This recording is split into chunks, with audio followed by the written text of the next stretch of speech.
آمارها تکان دهنده‌اند. سالانه هزاران نفر در ایران به دلیل استفاده از شوینده‌های شیمیایی غلیظ با مشکلات تنفسی دست و پنجه نرم می‌کنند. متخصصان هشدار می‌دهند که بخارات سمی این مواد به راحتی وارد سیستم تنفسی شده و ریه‌ها، گلو و سینوس‌ها را تحریک می‌کنند. استنشاق این بخارات مشکلاتی مانند آسم و برونشیت را تشدید کرده و در تماس طولانی مدت به بیماری‌های مزمن تنفسی می‌انجامد. تنگی نفس، درد قفسه سینه، سرفه‌های مکرر و سوزش چشم و گلو تنها بخشی از این عوارض است.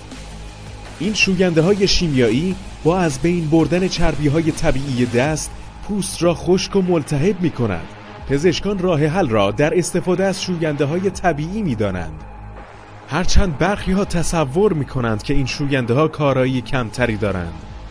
به تازگی گروهی از کارشناسان ایرانی محصولی نوآورانه به نام بودیت را به مرحله تولید تجاری رساندند که 80% آن از مواد خوراکی و طبیعی تشکیل شده است.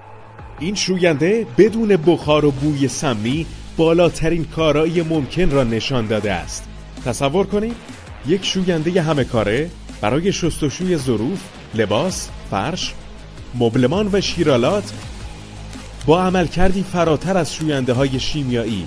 با وجود بودیت انتخاب شوینده‌های طبیعی نه تنها عاقلانه بلکه آسان‌تر از همیشه شده است. برای تغییر تعلل نکنید.